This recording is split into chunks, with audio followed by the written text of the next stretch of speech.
Que vous soyez un professionnel de l'image ou un simple passionné du domaine, il y a une gamme que vous n'avez pas dû louper pendant vos recherches d'un nouvel écran, c'est la ProArt d'Asus. Gamme qui revient d'ailleurs dans 4 des 5 écrans que je vous ai recommandés il y a quelques jours, dans les écrans que je recommandais pour les photographes entre deux budgets. Mais aujourd'hui, on va aller un petit peu plus loin en vous présentant la gamme premium de la marque avec le PA27 USD, un écran 4K OLED de 27 pouces.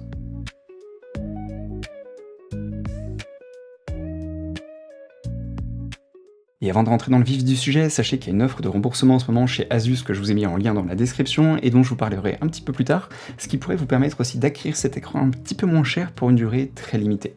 Sans plus attendre, commençons. La première chose qui frappe avec ce produit, c'est son gabarit. Pourtant que de 27 pouces, l'emballage lui va donner l'impression d'avoir reçu un écran de 32 pouces tant le PA27 USD est massif, mais surtout fourni en accessoires. Quant au design, vous le voyez là, le petit côté aluminium brossé est assez chic, il transpire également la solidité. On n'a pas l'impression d'avoir un écran qui est fragile et au contraire, on a le sentiment qu'on peut le déplacer un peu partout dans le studio ou sur un plateau de tournage. Vous retrouvez également deux petits pieds juste ici qui sont ajustables et qu'on peut très facilement plugger, ceci en plus du pied d'origine qui est bien entendu fourni avec. C'est intéressant parce que c'est un système qui ne prend que quelques secondes à installer ou à retirer et je trouve que c'est particulièrement efficace. Quant à la tranche supérieure, elle va embarquer une poignée qui vous permettra de l'ajuster assez facilement sur son pied d'origine, mais surtout de pouvoir le déplacer, que ce soit sur un studio ou un plateau de tournage, c'est plutôt pratique. Toutefois, je pense que ce qui vous intéresse le plus, c'est ce petit accessoire. Qu'est-ce que c'est que ces trois grosses bandes noires qu'on voit sur les côtés de l'écran? On appelle ça une casquette. L'intérêt de ce genre d'accessoire est de justement limiter les lumières parasites sur la dalle, afin de conserver soit les noirs les plus purs et parfaits possibles, soit de limiter au maximum les défauts de colorimétrie liés à l'éclairage ambiant. Ce qui est intéressant, c'est qu'Asus n'a pas conçu là une casquette sur mesure pour le PA27 USD, mais qui peut s'adapter à l'ensemble de la gamme ProArt, grâce notamment à la petite sangle que je suis actuellement en train de filmer à l'écran. Ce qui est donc intéressant, c'est que vous avez une petite sérigraphie dessus qui vous permet de savoir s'il faut le mettre ici pour du 27 pouces ou plutôt là pour du 32 pouces, et surtout la paroi supérieure permet de coulisser afin de s'ajuster précisément à la taille de l'écran, le tout dans un plastique rigide, un petit peu granulé avec le logo ProArt sur la tranche. Il ne gêne pas non plus le système de dissipation thermique que je vous présenterai un petit peu plus tard, et en vrai c'est plutôt cool. Une fois que tout est installé, on n'a pas le sentiment que c'était une pièce qui n'avait pas été conçue avec le design de l'écran, qui a été rajoutée après, ou pire encore, qui vient d'un accessoire générique tiers, pas du tout conforme au produit. Là, rien à dire, chapeau Asus. Mais avant de passer au chapitre suivant, attardons-nous quelques instants sur la fameuse offre de remboursement dont je vous parlais tout à l'heure. Et oui, parce qu'en ce moment où je tourne et publie cette vidéo, il y a une offre que je vous détaille dans quelques instants qui vous permettra d'avoir une remise complémentaire, mais surtout avec une offre habituelle sur la gamme ProArt, c'est-à-dire une garantie étendue de 5 ans au lieu de 1 à 3 selon les écrans, donc c'est pas mal du tout, et 3 mois d'abonnement offert à certains outils de la suite Adobe. Donc si vous avez acheté ce produit auprès d'un revendeur agréé, comme Cybertech par exemple, vous le voyez, on peut avoir des cartes mères, des refroidissements, des blocs d'alimentation, etc., mais surtout des écrans. Et ce qu'on constate, c'est que le PA27 USD profite d'une offre de remboursement de 130 € qui vous sera reversée si jamais vous avez acheté l'écran entre le 20 mai et le 30 juin 2026, qui est la période d'éligibilité de cette offre aujourd'hui. J'en profite également pour remercier Cybertech qui a rendu ce test possible, parce que je reste une petite chaîne YouTube et une toute petite entreprise, je travaille seul, j'ai pas de sponsor à côté, je fais pas le placement de produits pour des VPN, des matelas ou des jeux mobiles, ce qui fait que j'ai pas les finances et la trésorerie pour acheter des écrans à plus de 2000 € simplement le temps d'un test sur YouTube, même si je dois le rendre après. Donc merci à eux. En plus de ça, ils m'ont permis d'avoir un petit code promo, alors le code c'est Atomy, c'est le nom de mon chat pour ceux qui me découvrent, qui vous permet, d'ailleurs il est cumulable avec l'ODR, qui vous permet d'avoir l'écran à 1949 € TTC, ce qui est une belle petite remise. Mais l'aparté étant terminé, rentrons maintenant dans le dur. Commençons avec la connectique et les deux connecteurs HDMI 2.1 FRL, du DisplayPort 2.1 USB R20, du mini jack 3,5 mm, deux connecteurs Thunderbolt 4, ainsi que 4 connecteurs USB, 2 en C et 2 en A avec du 3.2 Gen 2 et du Power Delivery 96 watts. Ce qui est également intéressant à noter, c'est que Asus n'a pas été radin pour le coup et fournit l'ensemble des câbles concernant le bon fonctionnement du produit.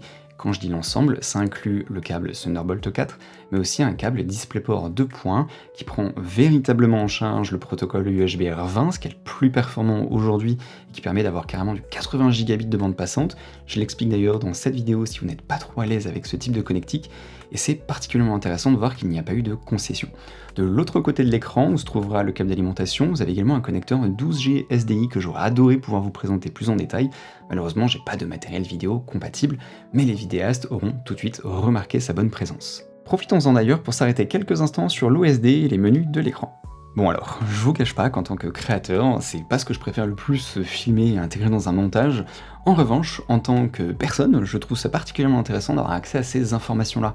Parce qu'en effet, c'est pas ce qu'on va trouver le plus. Quand on se renseigne sur un écran, on peut trouver énormément d'infos qui sont souvent des copier-coller sur la fiche technique, la perf globale ou des options très précises. En revanche, dès qu'on est un peu plus exigeant, qu'on va avoir besoin de savoir quelles sont les options ou les menus, voire sous-menus d'un écran, bah alors là, c'est la croix et la bannière. De temps en temps, on peut tomber sur un obscur Reddit indien ou américain, où un gars a publié 2-3 photos, mais sans plus.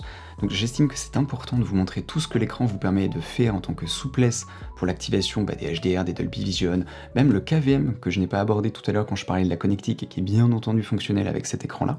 Mais il y a énormément de choses à voir et à savoir, donc je vous invite, si ce chapitre vous intéresse, à refaire pause, revenir un petit peu en avant, en arrière, si vous avez besoin de prendre le temps de regarder un petit peu toutes les options que le PA27 USD d'Asus vous propose. J'anticipe également une question, est-ce qu'avec son design il est compatible avec les barres LED, puisque moi c'est ce que j'utilise énormément, ne serait-ce que pour tourner, vous voyez mes vidéos, ça me permet de m'éclairer, même d'éclairer mon poste de travail, eh bien c'est oui.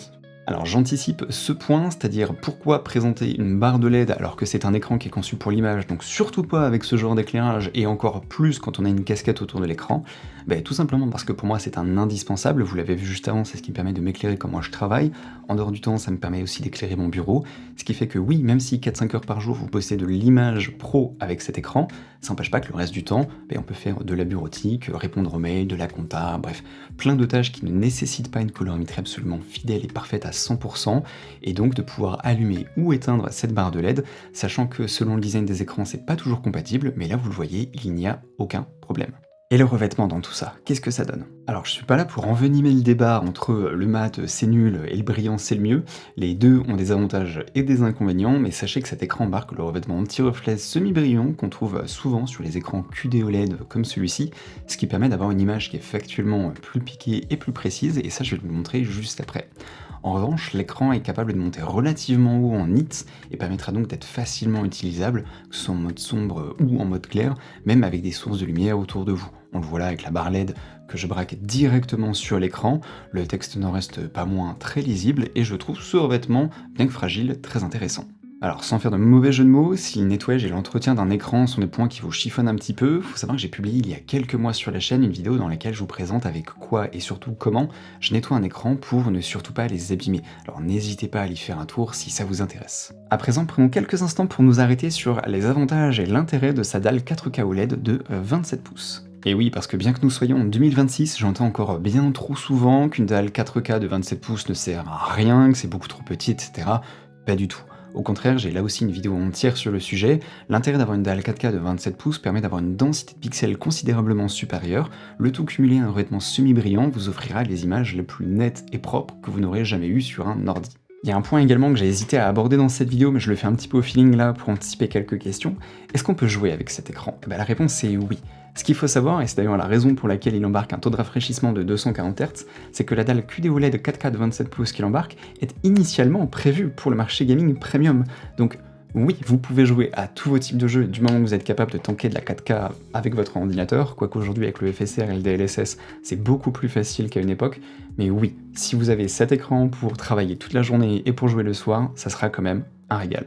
En dehors de ça, l'écran sera calibré individuellement en usine avec un delta E inférieur à 1, ce qui est énorme en vrai, le tout certifié par un document qui sera fourni avec, et ce sans compter les nombreux modes de pré-réglage qui seront intégrés à l'écran afin de travailler au mieux les contenus HDR avec les outils d'Asus par exemple, ou encore le Dolby Vision, l'HLG ou l'HDR10. Vous aurez également la possibilité d'alterner entre différentes courbes de contraste PQ afin d'avoir un produit qui correspondra au mieux à vos besoins en matière de création, le tout grâce à sa dalle, je vous le disais, gaming, qui permettra une prise en charge native du VRR à 240 Hz, ce qui déjà de base, même pour bosser, c'est hyper agréable, genre même 120 Hz, c'est super, mais surtout ça vous permettra de créer du contenu à destination du jeu vidéo qui sera parfaitement adapté à la lecture et à la production sur cet écran. Il y a également un point que j'aime bien aborder dans mes vidéos, c'est la dissipation thermique des écrans.